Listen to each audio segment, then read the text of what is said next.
We are live. Welcome to the next episode of Decent Med Spotlight. Today we're here with two providers. The first one is Dr. Kristen Barnes. She is the founder of the Alternative Flight Plan podcast. She's also a veteran. She's a naturopathic doctor, and she has a multimodal approach. The other one is Jim Pehkonen. Jim Pehkonen also has a YouTube channel. It's Amazing Life Design. He helps men that are late teen to early 20s overcome trauma. Because let's be honest, especially in today's time, men really get the short end of the stick. And a lot of men don't really have an outlet to portray their trauma. A lot of men are afraid to talk about it. We live in a world in which people tell men, especially young men, to just shut up and deal with it. So someone like Jim is very, very valuable for young men. Jim and Dr. Barnes, thank you for being here today. You guys want to introduce yourself more? Sure, I'll start. Dr. Kristen Barnes. I am out on the Olympic Peninsula of Washington State. I had a 23-year career in the Navy flying aircraft off of aircraft carriers. Ended up going to medical school after I retired because I was looking for something that would fill my soul instead of just fill my bank account. And so I ended up in Seattle going to school, and that's how I ended up staying here. A lot of my work is focused around veterans and helping veterans come back to vitality from trauma. And that's a lot to unpack just right there. So most of that work I do is my volunteer work. I'm involved with a couple of nonprofits that help provide grants to veterans for counter-strain therapy. We'll get into that. And psychedelic-assisted therapy. And then in my daily life, working in Port Townsend with the community here, I am basically a generalist, and I focus on anything that might be contributing to chronic pain. So that's me in a nutshell. Perfect. Let me introduce myself, but first let me say, Dr. Barnes, thank you for your service. And I love what you said. Thank you for picking something that is filling your heart and soul, not just your pocketbook. My name is Jim Pehkonen. I'm a life architect. In December, I will have been doing this 20 years. I started out in addiction recovery. I spent 12 to 14 years working in addiction recovery facilities, then went on to assisting businesses where oftentimes I would work with the owners and their spouses. And then I started working with their young people. So right now my focus is on young men from their mid to late teens to their late 20s to get them to not only understand how they create this experience called life, but to process whatever traumas they have. And as one mother explained it to me in a referral she gave me, in working together, her son received the wisdom of his grandfather while he was in his late 20s. So, Decant Med, thank you for having me on. Something that Dr. Barnes said that was very interesting was she brought up the word vitality. Both Dr. Barnes and Jim will be speaking at our summit on 12/12 and 12/13, the Decent Med Summit. And one element, or the major element of that summit, is experience vitality. So can you guys both speak on what is vitality to you? And we'll start with you, Dr. Barnes. I think from my own lived experience, vitality is having the ability to get the most out of life, whatever that might be. And maybe you can describe vitality as what it's not. It's not having enough energy. It's not sleeping well. It's not having the right relationships. It's anything that kind of not living from a place of vitality is coming from a place that is, draining your soul. And so that's a multimodal approach, especially from a naturopathic perspective. That vitality and obtaining vitality, achieving vitality comes from good nutrition and good sleep and good mental health. And that's a step-by-step process, because I think most of us have been raised in a way that is not sustainable. meaning we have poor diets or we have poor sleep, and eventually that shit catches up with us, right? So I think what I do in my work here is start chipping away at things over time for people so that they're digestible. So you may not get to vitality right away, but at least you start working towards something that makes concrete strides to getting you feeling better so you can go out and do the things that you want to do, whether that be play with your grandkids or go run a marathon, or maybe just, hike the Pacific Crest Trail, whatever that happens to be for you. So I think a lot of vitality actually comes down to how does the person sitting in front of me define it for themselves. Same thing for you, Jim. Perfect. So I would define vitality as creating and living an amazing life. One of the things that I know is every human being goes through levels of trauma as they grow up.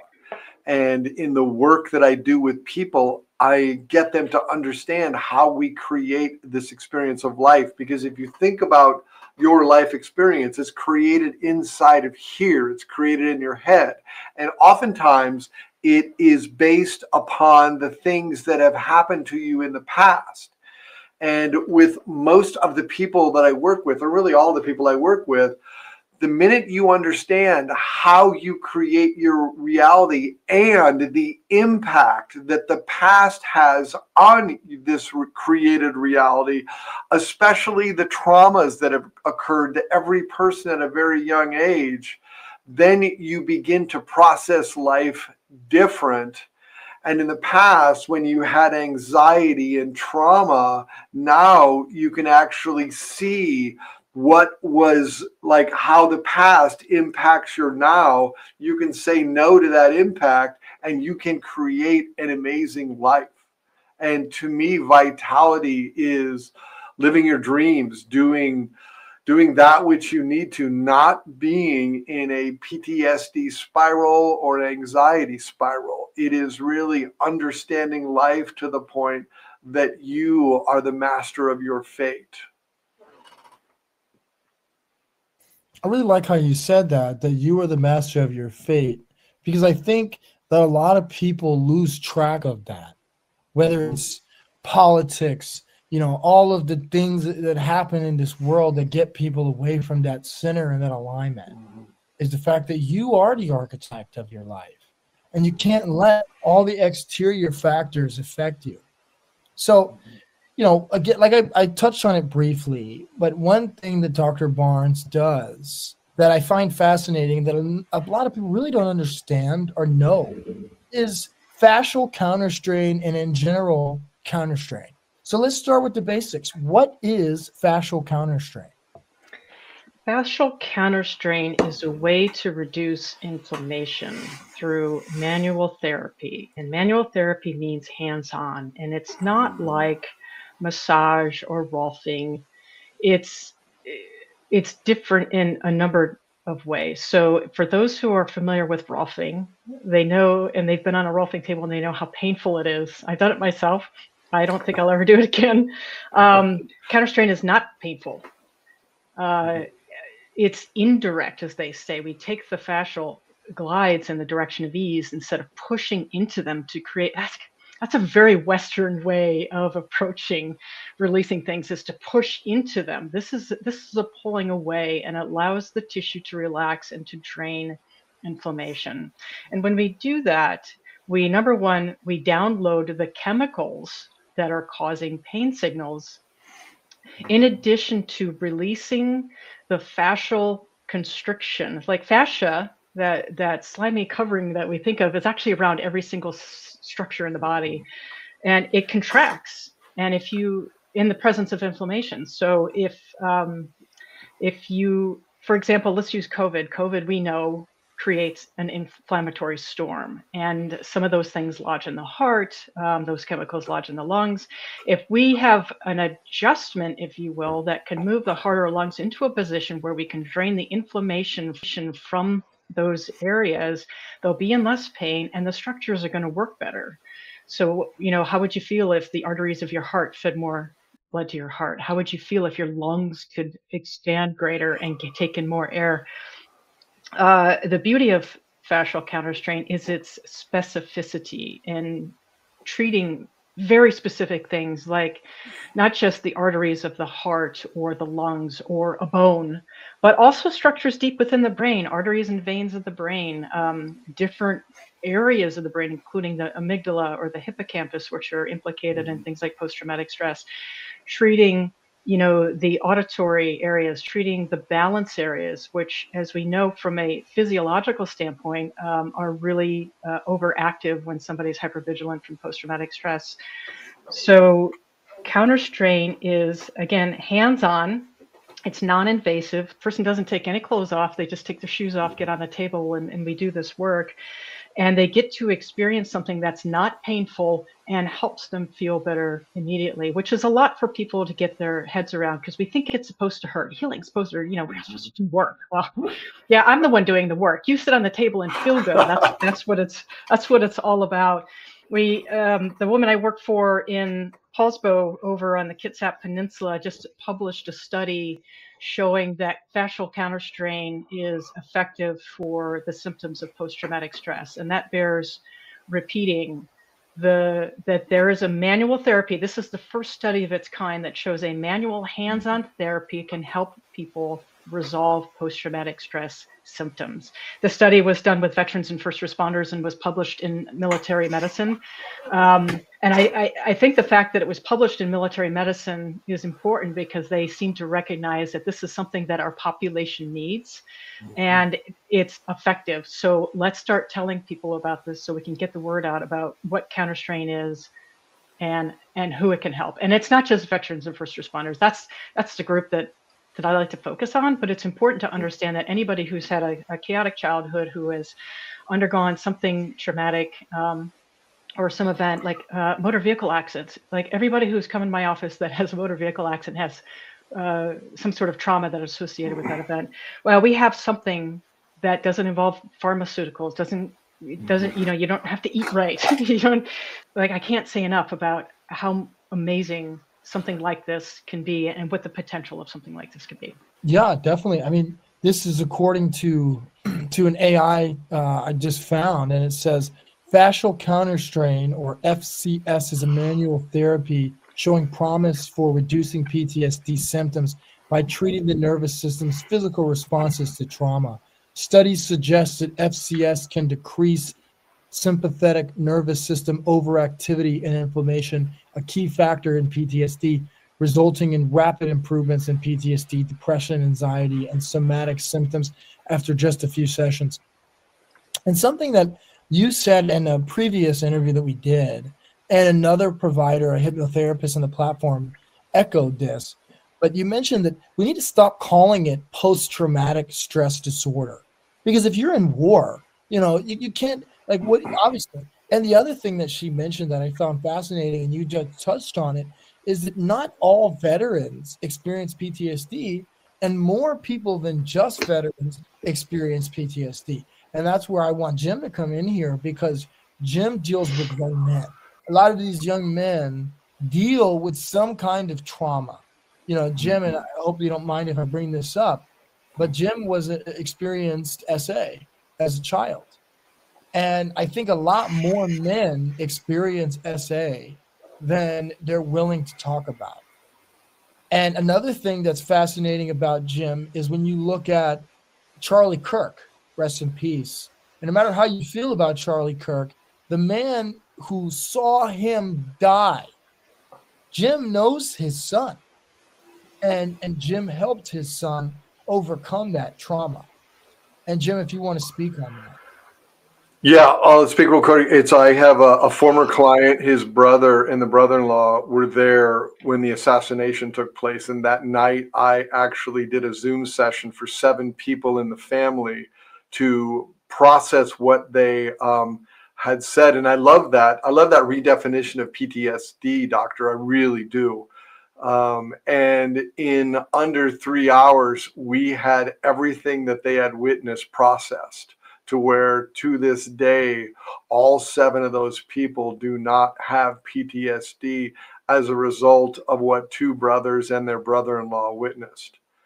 And before I go too much further, Dr. Barnes, thank you, because what if you heard it, she does not offer a pharmaceutical approach. This is what I love about naturopathic doctors, is they go at the body and they solve the problem there. I solve the problem in the mind, because when we understand the mind in conjunction with the healing of the body, what emerges is a whole person. And I'm not sure if I answered your questions fully. You had a few questions in there, but that was the first thing I really, yeah, it's like anytime a human being, and it doesn't have to be a soldier or somebody in the military, although I love that you're focusing on that, because all of the work that is being done with the soldiers and the people that have served, all of those solutions that are being created are also there to assist people that are not, they did not go to war. They did not see what those soldiers saw, but yet they still have trauma. And with their trauma, their lives are impacted. And when you can heal physically and when you can heal mentally, it shifts the perspective of how you live life. And once that perspective gets shifted, you shift away from a lot of those anxiety-based behaviors in life, and life becomes quite incredible, which is what we both offer, both the doctor and myself. Yeah, and to your point, this is again another stat that approximately 14% of veterans reported having a substance abuse or having a substance use disorder in the past year, while other studies suggest higher rates of misuse, with one indicating nearly 20% of returning veterans have a substance abuse problem, and another finding 25% admit to misusing alcohol or prescription drugs. And that's what I love about what Dr. Barnes does, utilizing psychedelic medicine, because I think that in a lot of cases, and it's not just psychedelic medicine, there's an integration that also occurs, and that I love Jim to speak on. But sticking with psychedelic medicine, I think that that's something that a lot of people, especially with the religious community, especially in the States, they try to call that woo-woo.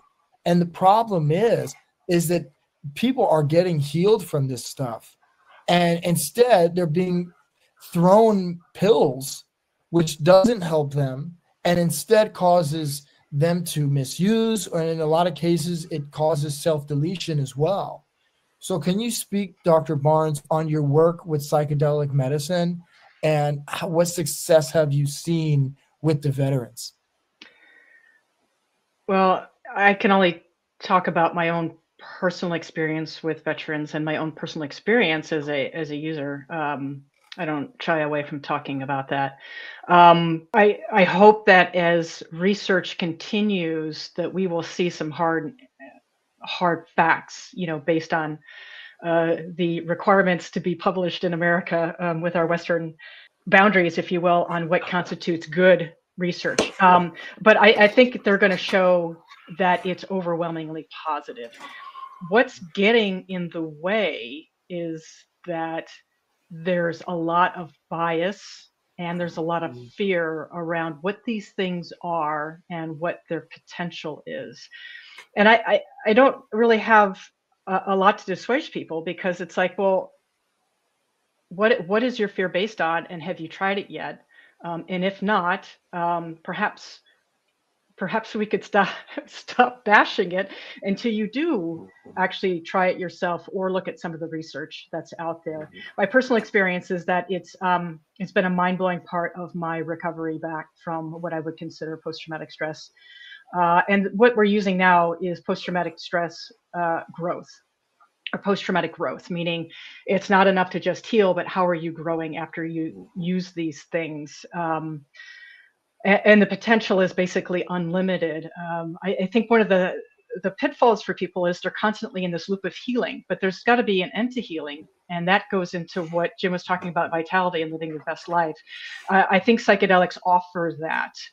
Whether you continue using them or not, just using them can help close the door on something that has been traumatic for you and open the door for something like I never imagined that life could be like this. So they're very powerful. I do acknowledge that they're not for everybody and that they do need to be done appropriately. Like having somebody come into your living room on a Saturday night to do a round of shrooms is not the type of work that I do. That's, that's valid if, recreational things are a thing.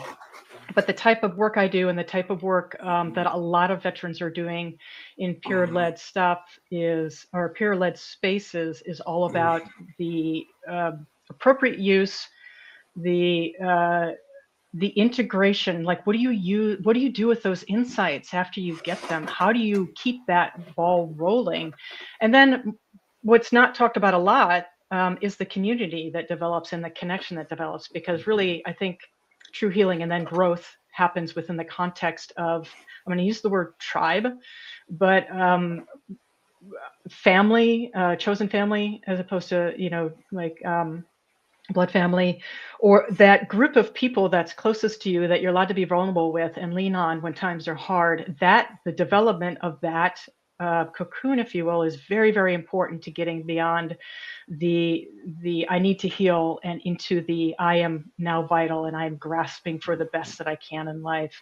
But basically, the experience so far that I have, both personally and professionally, is that these things have amazing potential. They're doing crazy good things, and it's about time that we blow the doors open on researching and making these things accessible. Because when you consider the difference between what is it, like 4,000 U.S. service members have died in Afghanistan and Iraq, and then 240,000 have died by self-selection.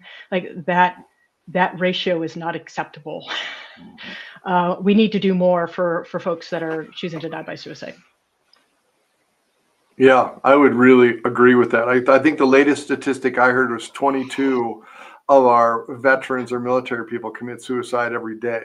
That is a problem. And one of the things, I'm a huge proponent of psychedelics, but one of the biggest, and I don't know where I was actually on a board of a local psychedelic society that provided information and provided integration circles. And one of the things that we learned is 80+% of the transformation that occurs when you take psychedelics happens in integration. And integration is getting together with a peer group once you've done the psychedelic ceremony and talking about it and talking it through. And the more you integrate and get out of your head with these things and get into community or tribe or however you want to call it, once you get in there, that is where the healing deepens, and that is where you rewire the neurotransmitters in your brain, and you not only become more healthy, but then you live healthier as a result of that. So and I love the example, right? Hey, it's Saturday night. Let's do some shrooms, dude. That does not mean you're going to get healed. But if you do it among peers with a healing intention, right? Set and setting. What is the set that you're doing your psychedelics? And what is the setting? Have you created an intention? Are you sitting with somebody there that is there for the purpose of healing, which is far different from there because we're gonna talk to the trees and we're gonna talk to the grass. And no, it's like you're actually creating an intention to heal yourself. And I'm coming up on 6 years doing these with clients, and I actually have a men's group that for the last 2 years I've gone back to the East Coast, and last year as a group we just microdosed. We did some we did a little above. We did a little above a microdose, and it was amazing the impact that it had. And a lot of these men, there were 11 people in the circle, far majority of them are former military, and some are former law enforcement. And the difference it made was incredible. But we talked after. we had conversation about healing, because that is where your healing really sticks long term. And doctor, any thoughts about that you could add? I think there are a lot of ways to use these medicines. A lot of the criticism has been that these things are indigenous and they have a history of being used a certain way. I saw an interview with an indigenous elder who was quite upset about the idea of microdosing. And my answer to that would be, I think each culture needs to determine how they're going to use things in a way that best suits that culture. And because Western capitalistic culture is a certain way, then the medicine is only going to come in a certain way, and we're going to use it a certain way. But that said, I've done ceremonies that are all the way from completely off the grid, ruwu, and then on the other hand, super clinical, and all of them have been effective for me. So Okay. I think I would say that it's like, who is the participant and what resonates with their soul on what's going to work for them, and in that way it keeps the door open for that person to find the right set and setting that's going to work for them. I don't think any of these options should be taken off the table. Going down to Peru and doing something in the jungle might work for somebody and be unbelievably therapeutic and healing, while something super clinical like doing ketamine in a clinic in a group setting might also be very therapeutic, because from a Western mind, maybe that's safer and more approachable and palatable. So I'm open to all the different ways that we could use these things: microdosing, heroic dosing, stacking, whatever that happens to be. And that makes it an individual thing, which is beautiful, because every person heals differently. Every person finds vitality differently. And so let's keep it all on the table. Yeah, I love that. And I have to tell you that back in 2006 and 2007, it was February 14th. It was Valentine's Day of 2006. I read an article about ayahuasca in the Peruvian jungle. And it so moved me that 3 weeks later, I was on a plane going down there. I've done 20 total ceremonies, or excuse me, 10 total ceremonies, 5 each trip down to Peru. And I will say, for me, and this is just for me, because I do not recommend ayahuasca. People come and say, I want to do ayahuasca. I'm like, no, you don't. You really don't. And we sit down and we talk about it. But in my third ceremony was when I dealt with the sexual assault that happened to me as a child. And it was so profound. The healing was so different that I came back a different human. And for me, it worked. For other, I mean, I just, this was a new place that did it, because I ended up going back 9 months later. But in that first trip, there were only 6 people. And the first night we were in ceremony, about an hour into it, from across the room, one of the people starts yelling about all the pain, and then says that he had just had open heart surgery 3 weeks earlier, and he could not. He says, "This is really hurting my heart."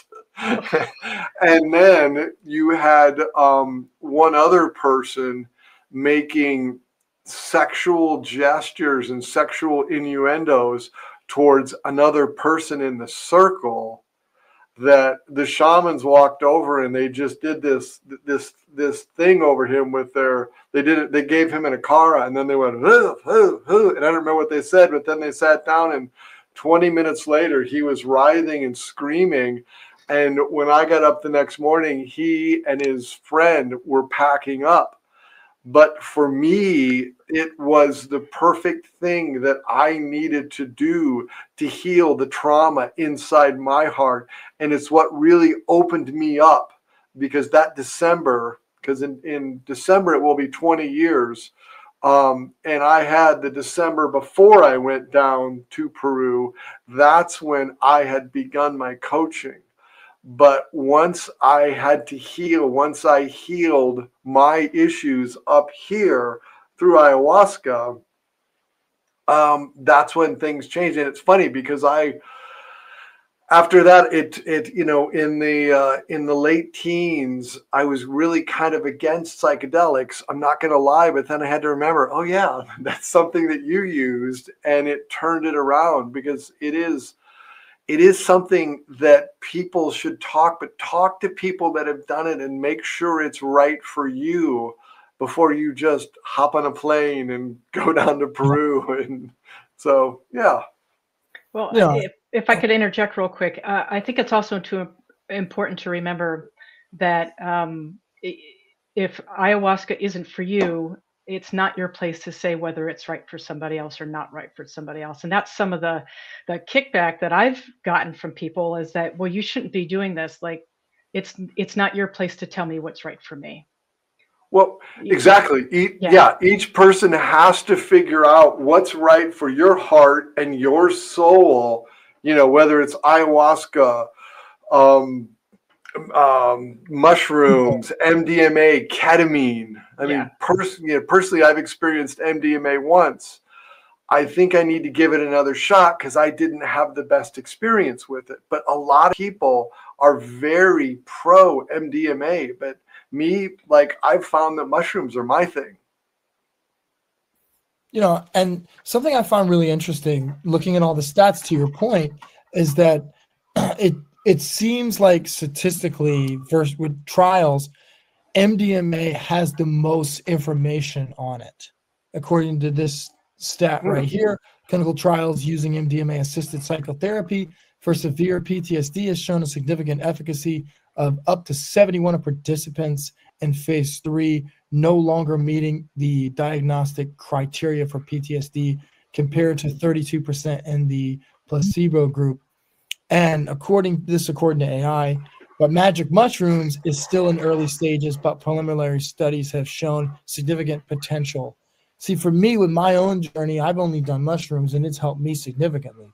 Where does ketamine fit in there? Because ketamine is the one legal psychedelic that a lot of and doctor, you probably know more about ketamine. Well, there is a lot of research out there about ketamine. And I think one of the important things to remember is that each of these substances has a different strength, meaning we find that ketamine is actually good for people who are in chronic pain. So there's a psychedelic therapy that could be good for somebody who's experiencing physical pain. Some substances are being studied for like substance use disorder. Iboga, which we haven't talked about yet, which is a very interesting, and I've done that myself. You know, like, talk about something that's not addictive. Oh yeah, I've done it twice. But that's being studied for things like dopamine-related diseases like Parkinson's and opioid addiction. So, and mushrooms are not being studied for opioid addiction. It's important to recognize that there are different things that these medicines do well. And as the research starts to blossom, and it'll pick up, like, I don't think it's going anywhere this time. We're going to find that different things are good for this sounds so scientific. Different things are good for different things.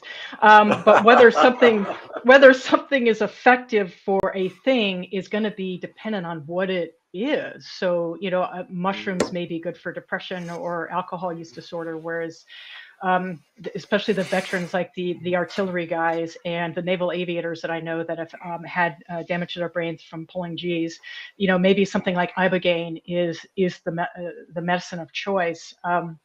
I don't know how much research out there is on ayahuasca. I've done some searches and there is some, but anyway, there's much to be learned. And I think what we need to do is check back in a year and 5 years, and we're going to see a vastly different field of what's available in terms of clinical knowledge and then just cultural knowledge.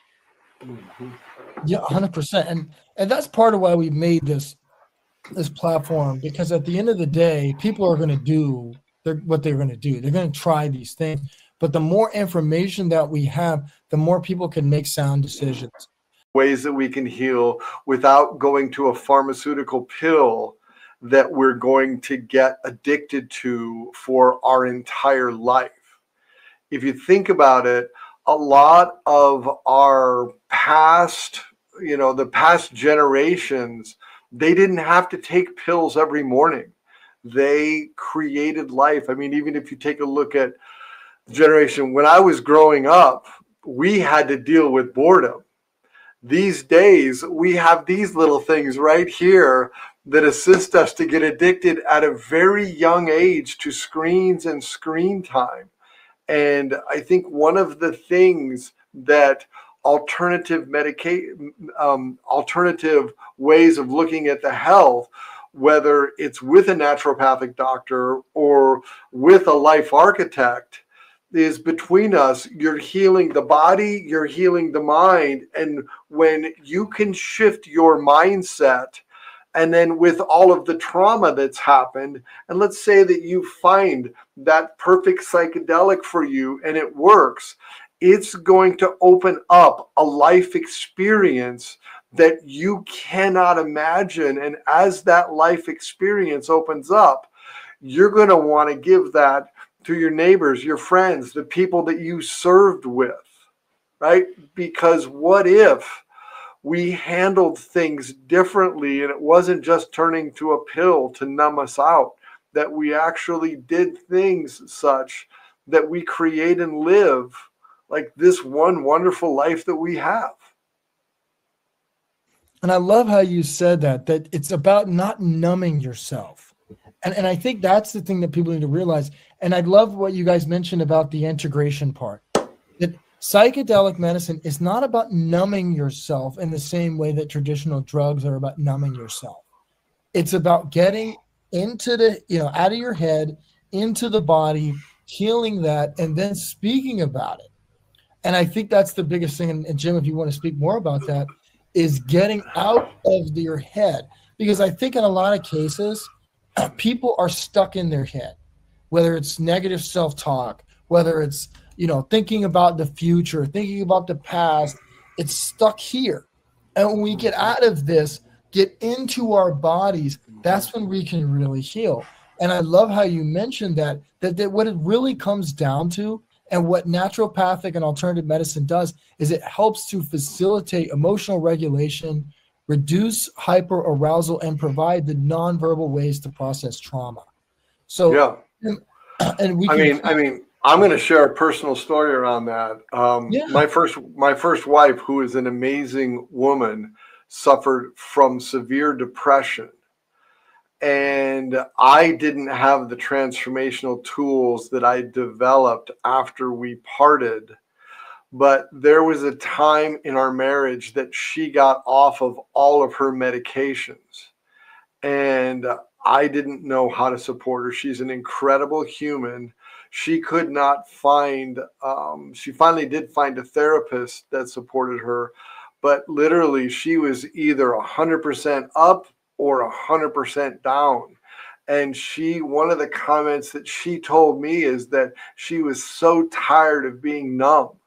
And I think had I had the knowledge that I have now, we would probably still be together, because she really was an incredible woman. But when she got off everything, she got violent, and it got to the point that, I could not, at that time, I couldn't handle it. And I was also, at the time, it got to a point I didn't know how to handle it. And what I've learned, whether it's around psychedelic medication, whether it's around a naturopath, because there was a number of years after we parted, I did see a Chinese medical doctor and a naturopath, because that's when I was in my healing. And now I do my coaching because it took me 15 to 20 years to heal. And I do it because it shouldn't take anybody 15 to 20 years to heal.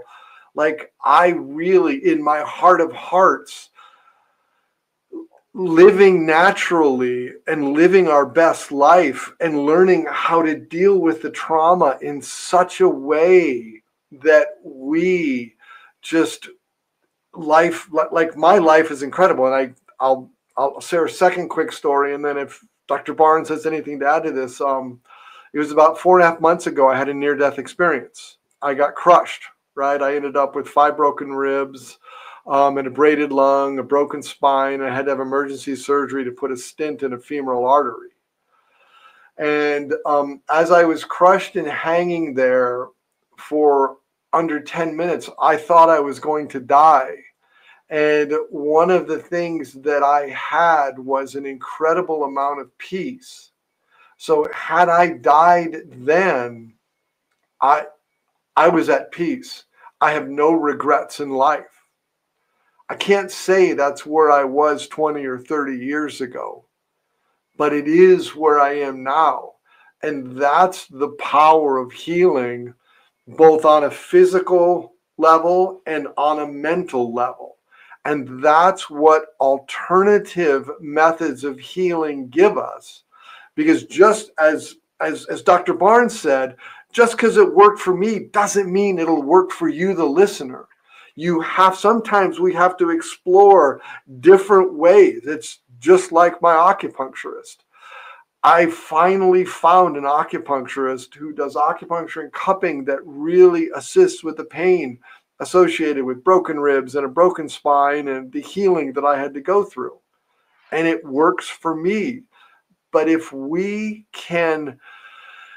listening to this, number one, come to the summit. Because at the summit, you're going to hear all different types of healers. And number two, find your path. Because your healing path, it is custom for you. But understand that, like, through Decant Med, you have all these people that you can see who can assist you to really be the best you can be. Doctor, any thoughts about that?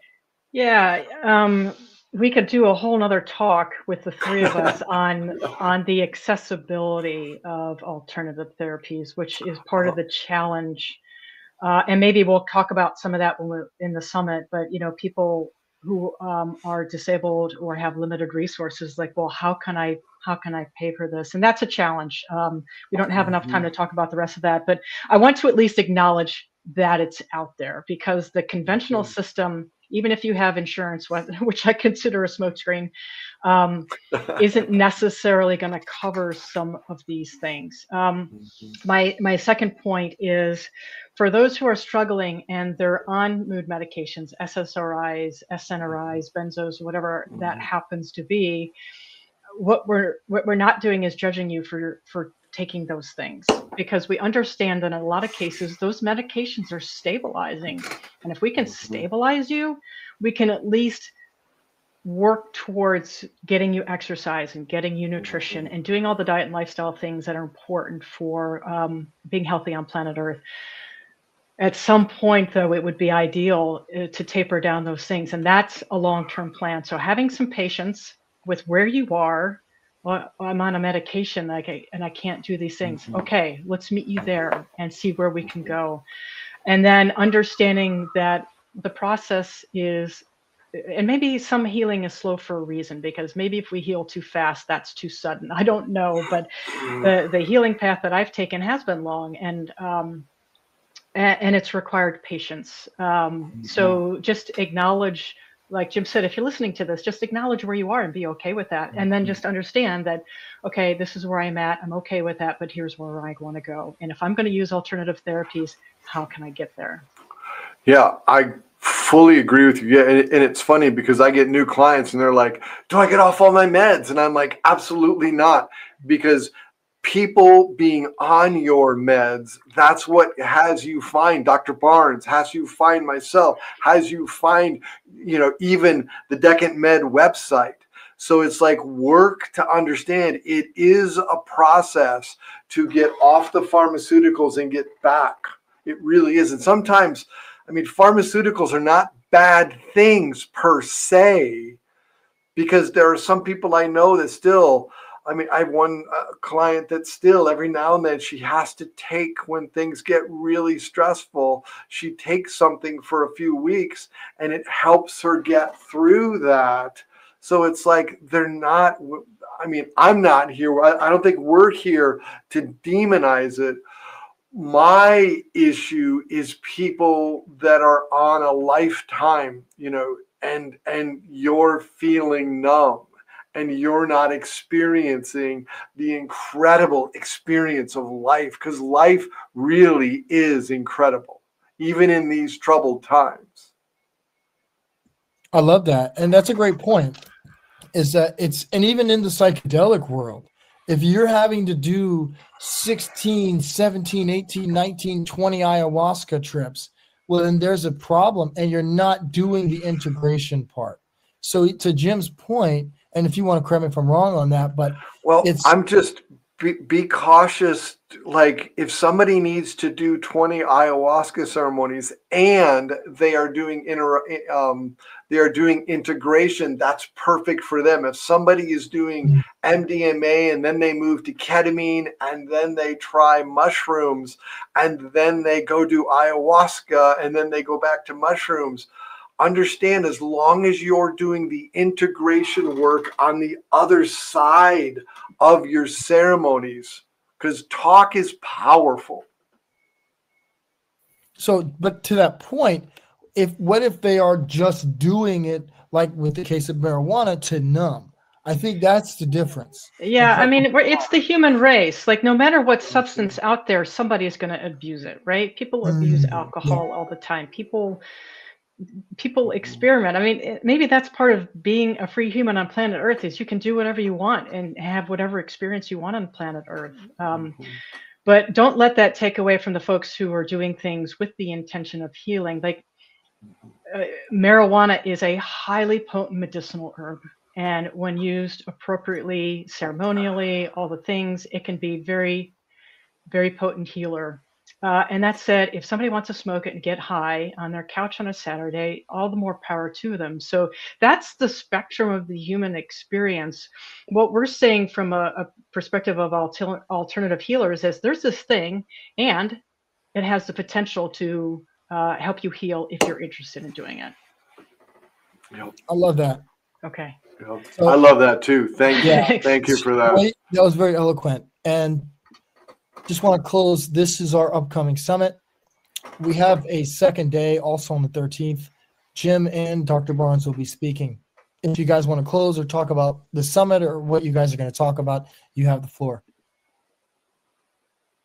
Go ahead, doctor, and then I'll wrap it up after you. I think what I'm going to do is share a little bit about each of the modalities that I do and how they can help. Because one thing I wasn't able to talk about in this is NSI, which is neurosomatic intelligence. And neurosomatic intelligence is all about applied neurology to retrain your nervous system for safety, which, if you're not into psychedelics, which, good on you for knowing that, there are other modalities. And I love that you have hypnotherapy. I've done hypnotherapy myself.